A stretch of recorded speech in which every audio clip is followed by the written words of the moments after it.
So welcome everyone, this is Milan Mukherjee और आज इस अपन वर्क एनर्जी और पावर के वीडियो लेक्चर को कंटिन्यू करते हैं और यहाँ पे एक टॉपिक उठाते हैं। इस टॉपिक का नाम है एनर्जी। तो इस वीडियो लेक्चर में हम एनर्जी के बारे में पढ़ते हैं, फिर जानेंगे काइनेटिक एनर्जी क्या है, काइनेटिक एनर्जी का फॉर्मूला क्या है, काइनेटिक एनर्जी के फॉर्मूले को डिराइव कैसे कर सकते हैं, उसके बारे में थोड़ा सा बात करते हैं। चलिए वीडियो लेक्चर स्टार्ट करते हैं एनर्जी को लेकर कि एनर्जी क्या है। अब एनर्जी के बारे में, एनर्जी बहुत ही गहरा टॉपिक है। एनर्जी को इतनी शॉर्ट में समझना पॉसिबल नहीं है। एनर्जी को बहुत ही डिटेल में समझा जाता है, लेकिन अगर हम शॉर्ट में अगर एक डेफिनेशन तैयार करेंगे, हमारी फिजिक्स की टेक्स्ट बुक में एनर्जी को लेकर क्या डेफिनेशन है तो उसके बारे में बात करते हैं। तो जो हमारी टेक्स्ट बुक में डेफिनेशन मिलती है वो ऐसी मिलती है कि द एबिलिटी और capacity of doing work is known as energy. Energy को हिंदी में ऊर्जा बोलते हैं, है ना। और मैं डेफिनेशन क्या बोल रहा हूं, द कैपेसिटी और ability to doing work is known as energy.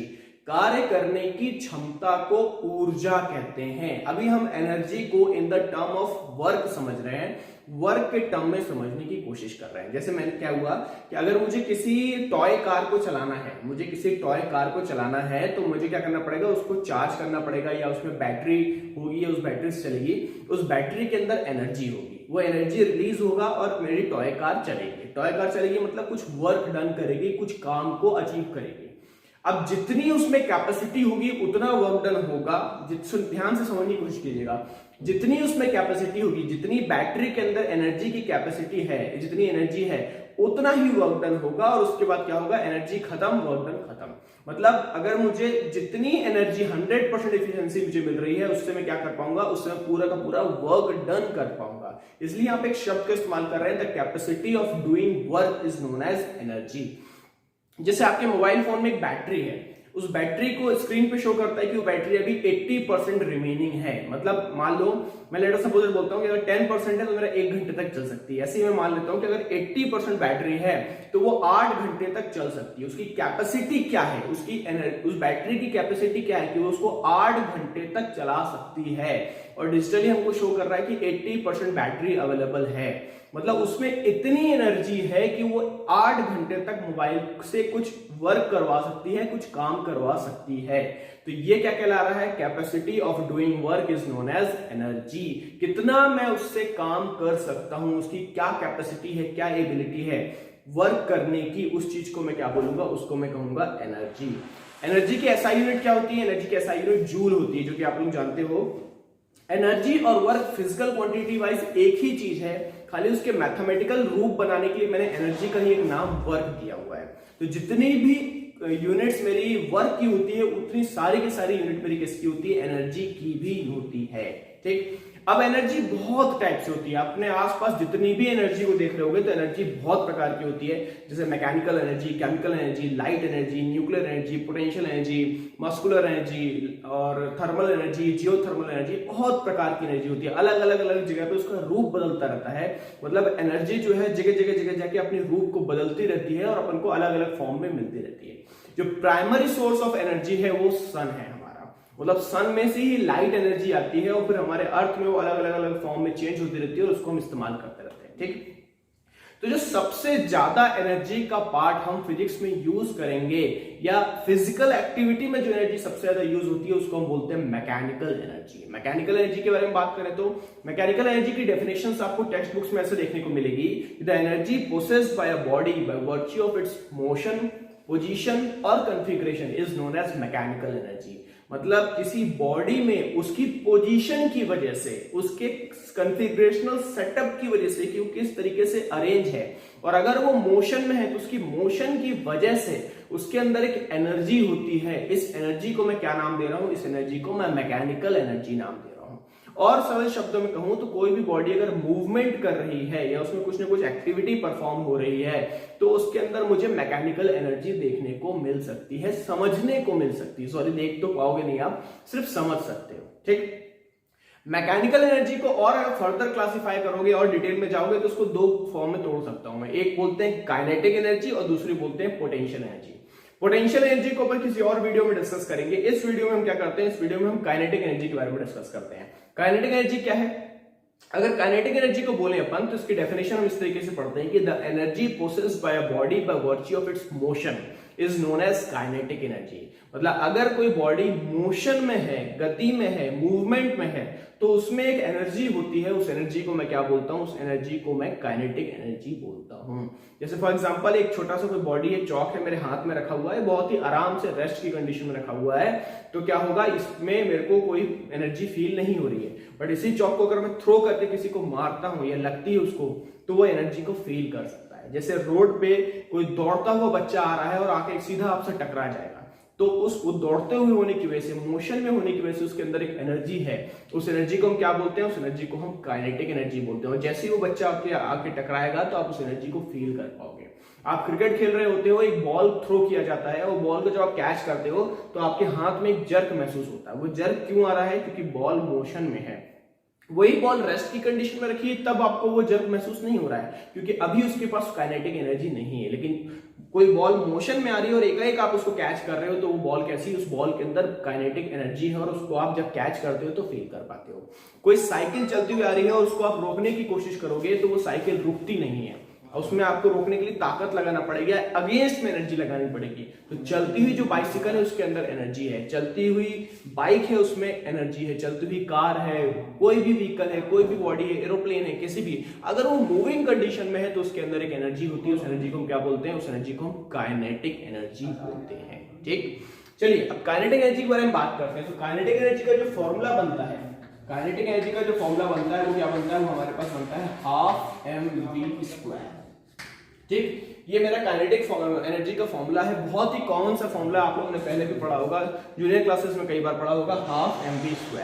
इस फॉर्मूले को हल्का सा समझ लेते हैं और उसके बाद क्या करते हैं, इस फॉर्मूले को डिराइव करते हैं कि ये फॉर्मूला किस तरीके से डिराइव होगा। ठीक, देखिए यहाँ पे क्या बोल रहा है, यहाँ पे बन रहा है कि k is equal to half mv²। यहाँ से एक स्टेटमेंट बन रहा है मेरे पास कि k is directly proportional to m, और एक चीज और बन रहा है k is directly proportional to v²। ठीक, इसका मतलब क्या है कि अगर कोई बॉडी है जिसमें मास ज्यादा है, अगर कोई बॉडी है जिसमें मास ज्यादा है, तो काइनेटिक एनर्जी भी ज्यादा होगी। जैसे एक बॉल है, एक मैंने रबड़ की बॉल को थ्रो किया, आपने कैच किया, आपको वो एनर्जी फील होगी। उस रबड़ की बॉल की जगह मैंने आयरन बॉल ले ली जिसका मास बहुत ज्यादा है और उतनी ही वेलोसिटी से थ्रो किया, तब आप उसको जब कैच करोगे तो आपको अलग काइनेटिक एनर्जी फील होगी। इसका मतलब ये हुआ कि जितना ज्यादा मास होगा काइनेटिक एनर्जी भी उतनी ज्यादा, किसी भी बॉडी में जितना ज्यादा मास होगा काइनेटिक एनर्जी भी उतनी ज्यादा होगी। दूसरी चीज, kinetic energy is directly proportional to the v²। Kinetic energy is directly proportional to v²। v² का मतलब क्या हुआ, वेलोसिटी का होल स्क्वायर। जितनी ज्यादा वेलोसिटी होगी काइनेटिक एनर्जी भी उतनी ज्यादा होगी। और किस रेशियो में ज्यादा होगी, स्क्वायर के रेशियो में ज्यादा होगी।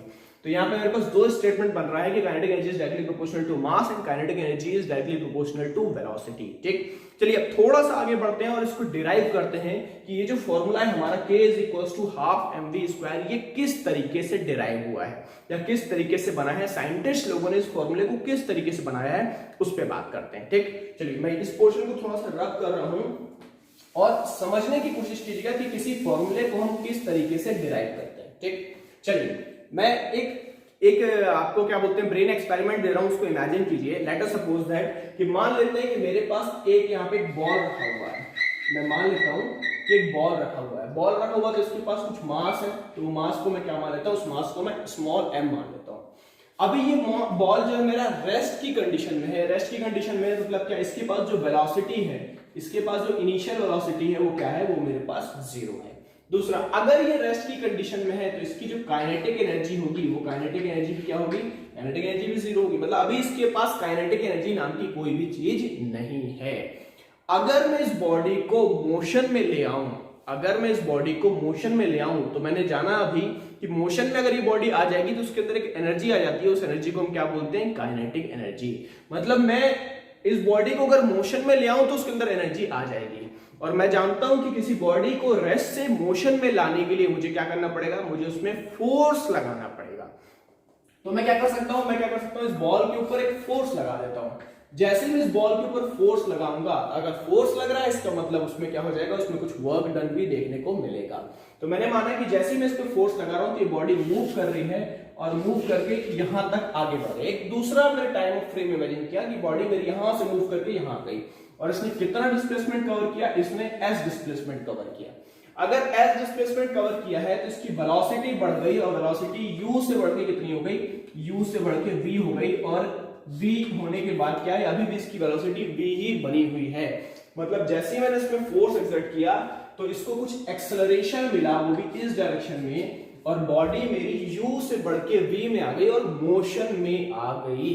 मोशन में आ गई इसका मतलब इसमें काइनेटिक एनर्जी भी आ गई है। वो काइनेटिक एनर्जी को मैं किससे दिखाऊंगा, चलो उस काइनेटिक एनर्जी को मैं मान लेता हूं k से दिखाऊंगा। ठीक, चलिए तो सबसे पहले हम क्या करते हैं, अगर मुझे एनर्जी को मेजर करना है कि मैंने इसमें कितनी एनर्जी दी है, तो मैं कैसे पता करूंगा, मुझे सिर्फ और सिर्फ उसका वर्क डन पता करना है। और एनर्जी के बारे में एक चीज और आप लोगों को बताऊंगा कि एनर्जी कभी भी वेस्ट नहीं होती, कभी भी डिस्ट्रॉय नहीं होती है। ये law of conservation of energy के बारे में आप लोग जानते होंगे। Law of conservation of energy क्या बोलती है, energy is neither created nor be destroyed, it will transform from one body to another. मतलब अभी इसमें काइनेटिक एनर्जी नहीं है, लेकिन अब इसमें काइनेटिक एनर्जी आ गई। वो एनर्जी कहां से आ गई, वो एनर्जी हमने ही दिया हुआ है उसको। तो हमने एनर्जी कितनी दी है उसको हम कैसे मेजर करेंगे, तो हम उसके लिए क्या करते हैं, हम वर्क डन निकालते हैं।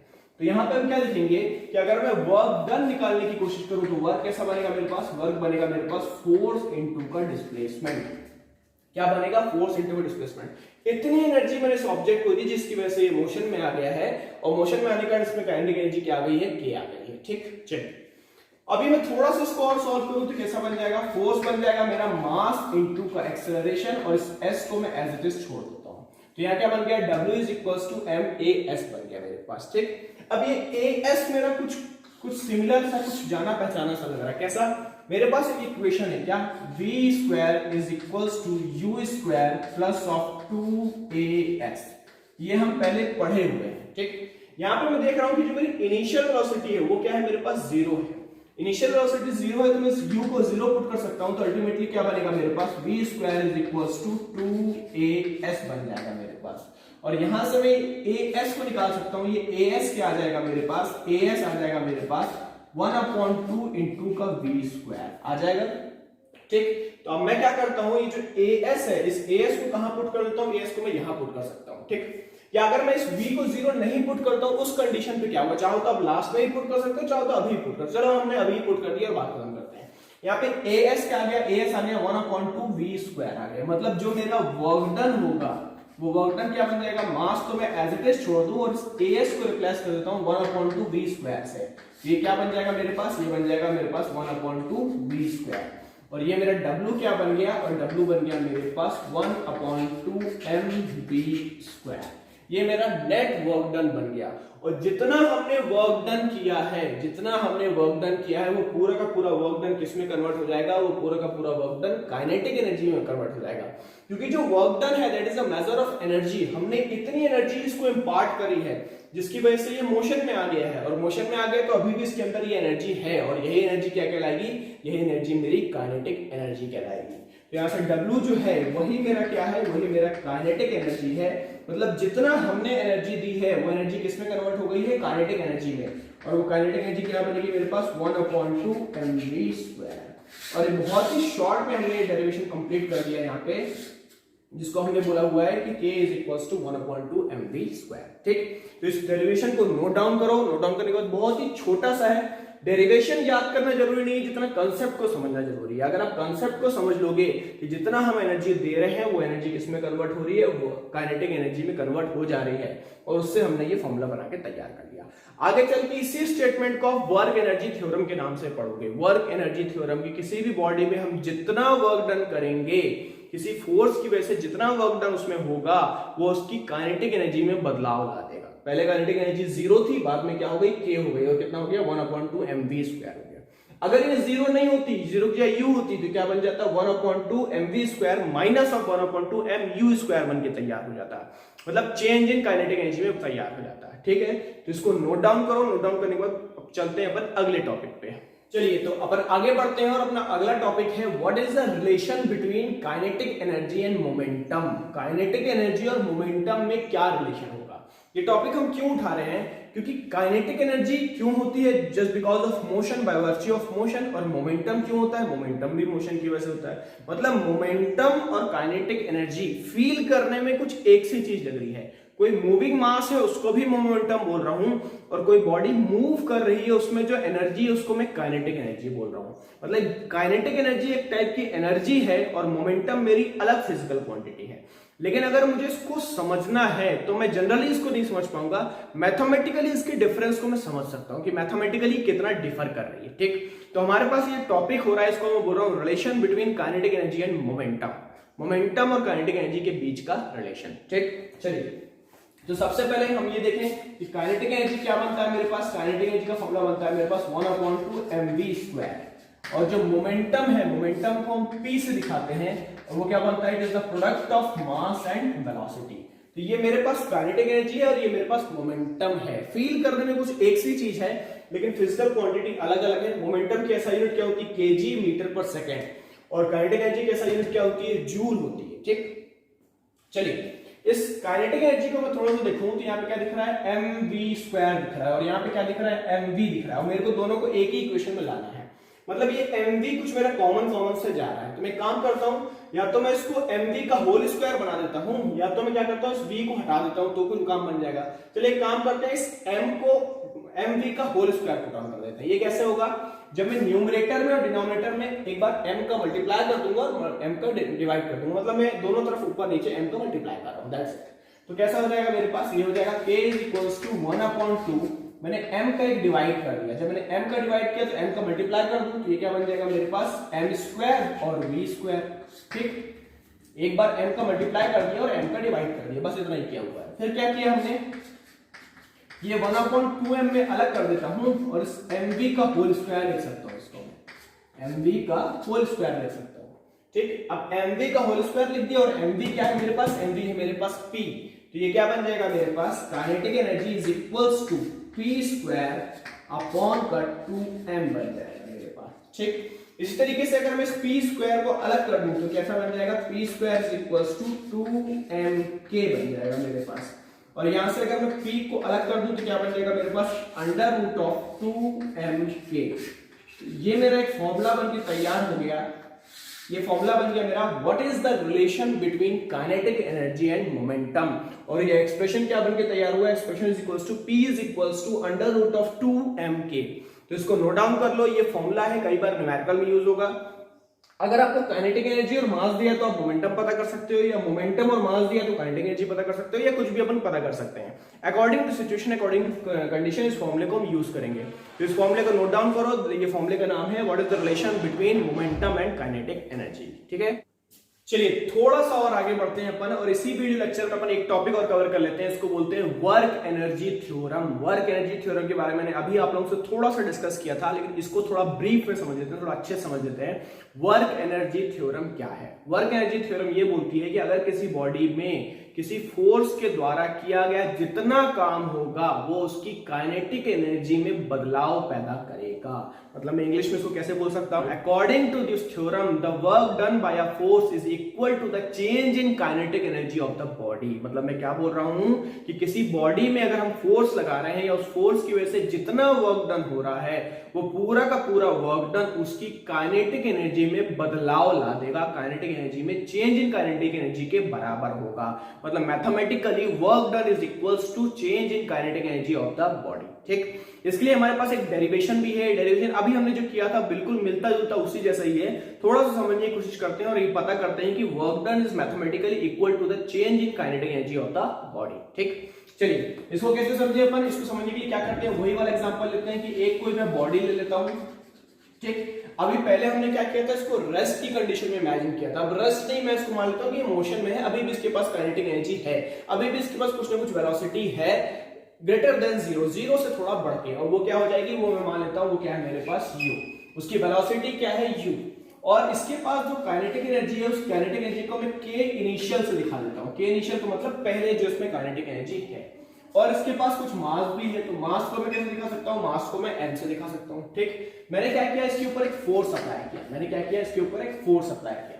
जब फोर्स अप्लाई किया तो क्या होगा, ये एक्सेलरेट हो जाएगा, और एक्सेलरेट होने के साथ साथ कुछ डिस्प्लेसमेंट भी कवर करेगा। उस डिस्प्लेसमेंट को मैं s दिखा देता हूं।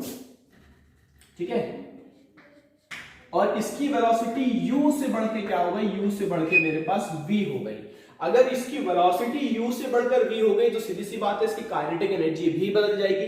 काइनेटिक एनर्जी पहले k i है, वो बाद में क्या बन जाएगा मेरे पास, वो मेरे पास k f बन के तैयार हो जाएगा। ठीक, तो ये क्या बन गया, ये मेरा एक मैंने एक इमेजिन किया, एक इंसिडेंस को मैंने माइंड में इमेजिन किया कि ऐसा कुछ हो सकता है, ठीक। अब हम क्या करते हैं, अगर मेरे को चेंज इन काइनेटिक एनर्जी को पता करना है तो मैं क्या पता करूंगा, मैंने कितना वर्क डन किया है। वर्क एनर्जी थ्योरम क्या बोलता है, according to this theorem the work done is equal to the change in kinetic energy. तो पहले हम वर्क डन को ही पकड़ लेते हैं कि वर्क डन क्या बनेगा, ठीक। तो वर्क डन क्या बनेगा मेरे पास, वर्क डन बनेगा मेरे पास फोर्स इनटू का डिस्प्लेसमेंट। क्या बनेगा, फोर्स इनटू का डिस्प्लेसमेंट। अब फोर्स को फिर मैं एक्सेलरेशन में तोड़ लेता हूं तो क्या बन जाएगा, मास इनटू एक्सेलरेशन, और ये मेरे पास s बन गया, ठीक। इसी तरीके से क्या करता हूं, इसmas को मैं as को रिप्लेस कर देता हूं तो कैसा बन जाएगा मेरे पास, v square is equals to u square plus का 2as। ये हमने पहले पढ़ा हुआ है, ठीक है। अभी क्या है, u स्क्वायर भी मेरा नॉन जीरो क्वांटिटी है, v स्क्वायर भी मेरा नॉन जीरो क्वांटिटी है। तो इस 2as को मैं इधर पर रख लेता हूं तो ये क्या हो जाएगा मेरे पास, 2as is equals to v square minus of u square, और यहां से मैं as बना लेता हूं तो as क्या बन जाएगा मेरे पास, a स्क्वायर बन जाएगा मेरे पास 1/2 ब्रैकेट में हो जाएगा v स्क्वायर माइनस का u स्क्वायर। इस 2 को मैंने उधर भेज दिया तो क्या बन गया 1/2 v square minus of u square, ठीक। इस as को मैं यहां पुट कर देता हूं तो कैसा बन जाएगा मेरे पास, ये बन जाएगा मेरे पास w is equals to m, मेरा एज इट इज छोड़ दिया, और फिर क्या बनेगा 1/2 v square minus of u square. ये मेरा बनके तैयार हो गया, और इसको जब मैं आगे थोड़ा सा और सॉल्व कर देता हूं तो क्या होगा 1/2 m v square, 1/2 m v square, फिर माइनस साइन यूज कर लेता हूं और फिर क्या बन जाएगा 1/2 m u स्क्वायर। तो ये क्या बन जाएगा मेरे पास 1/2 m u स्क्वायर। ये बनके मेरा तैयार हो गया। अगर मैं थोड़ा सा इसको ध्यान से देखूं 1/2 m v स्क्वायर मतलब ये इस पॉइंट की काइनेटिक एनर्जी है, फाइनल पॉइंट की काइनेटिक एनर्जी है। मतलब मैं क्या बोल सकता हूं, मैं बोल सकता हूं कि W इज इक्वल टू क्या हो जाएगा, ये बन जाएगा मेरे पास KF, मतलब फाइनल पॉइंट की काइनेटिक एनर्जी KF हो जाएगी। और इसको देखो क्या बनेगा 1/2 mu स्क्वायर, मतलब ये इनिशियल पॉइंट की काइनेटिक एनर्जी, मतलब कैसे हो जाएगा KI, तो ये क्या बन जाएगा KF माइनस ऑफ KI बन जाएगा। तो यहाँ पे मैं देख सकता हूं ये क्या बन रहा है मेरे पास, फाइनल माइनस काइनेटिक, मतलब final minus initial kinetic energy.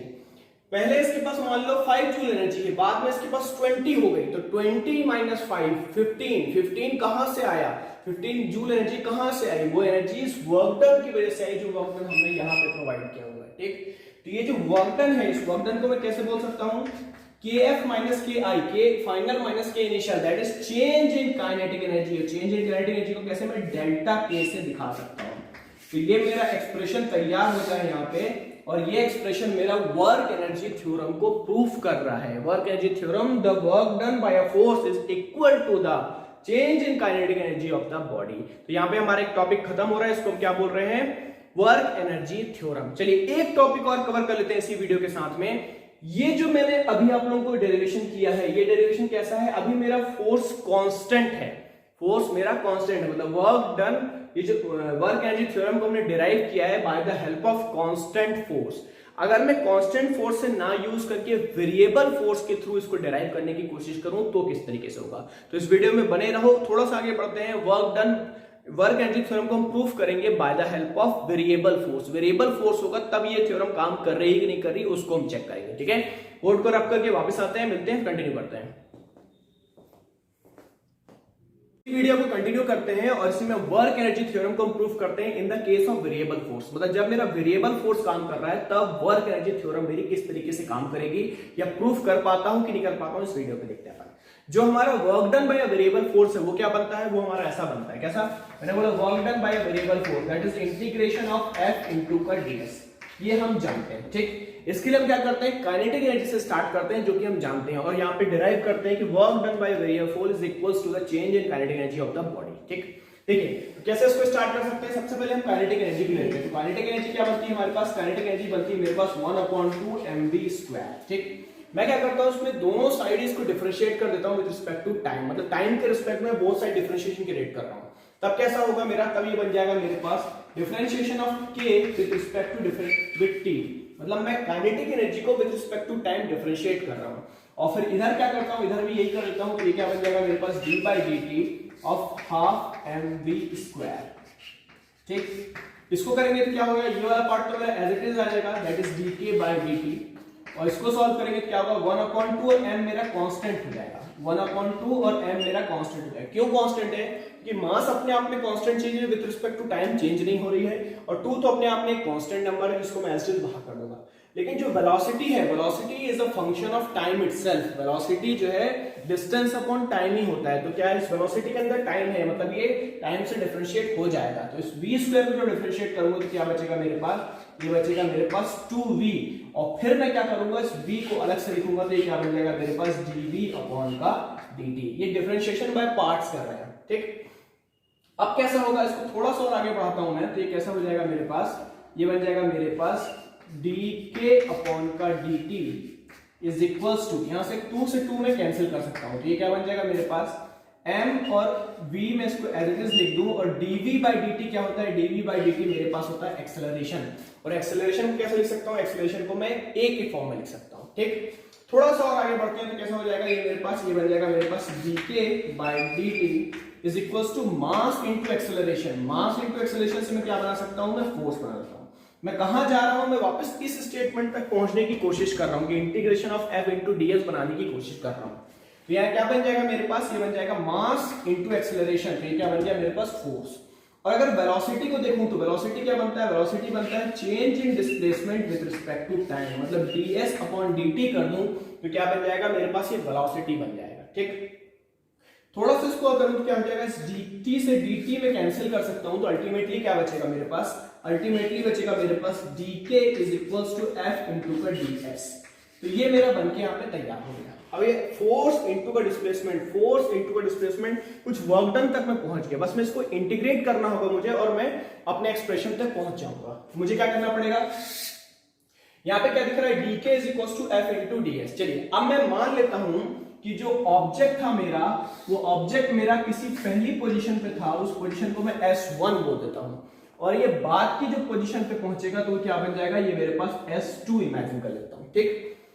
तो इसी तरीके से ये जो यहाँ पे जो काइनेटिक एनर्जी है, उस काइनेटिक एनर्जी को मैं क्या बोलता हूँ? KI बोल देता हूँ, मतलब K इनिशियल बोल देता हूँ, और यहाँ पे क्या बोलता हूँ? इसको मैं SKF बोल देता हूँ, दैट इज K फाइनल बोल देता हूँ। तो अब मैं क्या करता हूँ? बोथ साइड्स पे इंटीग्रेशन कर देता हूँ। जैसे ही मैं इंटीग्रेशन करूंगा तो क्या बनेगा मेरे पास? इंटीग्रेशन ऑफ dk, और ये k क्या बोल सकता हूँ? K इनिशियल, और ये क्या बन जाएगा मेरे पास? K फाइनल, ठीक। K इनिशियल से K फाइनल तक मैंने इसको इंटीग्रेट कर दिया, और यहाँ पे क्या होगा? यहाँ पे इसका इंटीग्रेशन हो जाएगा, इंटीग्रेशन ऑफ f इनटू का ds, और इसकी रेंज कहां से हो गई? इसकी रेंज हो गई मेरे पास S1 से लेकर S2 तक की, ठीक। अब ये हम पहले पढ़ चुके हैं। ये पूरा का पूरा एक्सप्रेशन क्या कहलाता है? ये पूरा का पूरा एक्सप्रेशन कहलाता है work done by a variable force. मतलब इस पूरे डेरिवेशन में जो हमारा वर्क डन हो रहा है वो किसकी वजह से हो रहा है? वो हमारा वेरिएबल फोर्स की वजह से हो रहा है। और इसको मैं यहां पे इंटीग्रेट करूं तो क्या बन रहा है? यहां पे मेरे को 1 दिख रहा है, तो 1 को इंटीग्रेट करूंगा तो अल्टीमेटली क्या आएगा? 1 को इंटीग्रेट करने में मेरे पास आएगा k, ठीक। और यहाँ पे मैं अगर लिमिट पुट करता हूं तो क्या बन जाएगा? लिमिट बन जाएगा मेरे पास kf माइनस ऑफ ki, मतलब kf और ki पुट कर दूंगा, और इसको मैं क्या बोल सकता हूं? इसको मैं सीधा सीधा क्या बोल दूंगा? सीधा सीधा मैं वर्क डन w बोल दूंगा, ठीक। अब इसको मैं अगर यहाँ पे लिखूं तो क्या होता है? w को मैं एज इट इज लिख देता हूं, और जब इसको सॉल्व करूंगा तो क्या होगा? k के जगह एक बार kf पुट करूंगा और k के जगह एक बार ki पुट करूंगा। इसको हम क्या करते हैं? लिमिट पुट करके सॉल्व करते हैं। तो ये कैसा हो जाएगा मेरे पास? ये हो जाएगा मेरे पास kf माइनस ऑफ ki, और ये kf माइनस ki क्या है? Change in kinetic energy. Kinetic energy में आया बदलाव ही है। तो यहाँ पे क्या प्रूफ कर रहा है? यहाँ पे प्रूफ कर रहा है कि work is equals to change in kinetic energy, और इस चेंज इन काइनेटिक एनर्जी को मैं कैसे दिखाऊंगा? चेंज इन काइनेटिक एनर्जी को मैं डेल्टा से दिखाऊंगा। तो W इज इक्वल्स टू क्या बन रहा है मेरे पास? Delta K। तो यहाँ पे हम वर्क एनर्जी थ्योरम को प्रूफ कर रहे हैं by the help of, in the case of variable force. जब वेरिएबल फोर्स मेरा काम कर रहा है तब भी मेरी वर्क एनर्जी थ्योरम काम करता है। मैंने एक फैन लगाया हुआ है, फैन के सामने एक बॉल को फेंक दिया है, वो फैन उस बॉल पे फोर्स लगा रहा है, भले वो फोर्स वेरी कर रहा है लेकिन वो उसकी एनर्जी को बढ़ाएगा। और कितना कितना वर्क डन उसमें मिल रहा है? इतना वर्क डन मिल रहा है। ये पूरा का पूरा वर्क डन किसमें कन्वर्ट हो जाएगा? उसकी काइनेटिक एनर्जी में बदलाव आ जाएगा। इसको हम नॉर्मल लाइफ में कहां देख सकते हैं? नॉर्मल लाइफ में आप गन वगैरह में देख सकते हो, गन वगैरह में देख सकते हो, या एयर गन में देख सकते हो। एयर गन होती है, उसमें क्या होता है? हम प्रेशराइज एयर फिल करते हैं और सामने कोई छोटा सा ऑब्जेक्ट रख देते हैं। जब एयर उसके ऊपर फोर्स एक्सर्ट करती है, वेरिएबल फोर्स एक्सर्ट करती है, उस पर कुछ वर्क डन हो रहा होता है, तो वो मोशन में आ जाता है। और जब वो मोशन में आता है तो क्या होता है, उसकी काइनेटिक एनर्जी में बदलाव आ जाता है, काइनेटिक एनर्जी में इंक्रीमेंट आ जाता है। और वही काइनेटिक एनर्जी में जो इंक्रीमेंट आया उसको मैं किससे दिखाऊंगा, डेल्टा के से दिखा रहा हूं। तो यहाँ पे क्या बन रहा है, W is equals to delta के।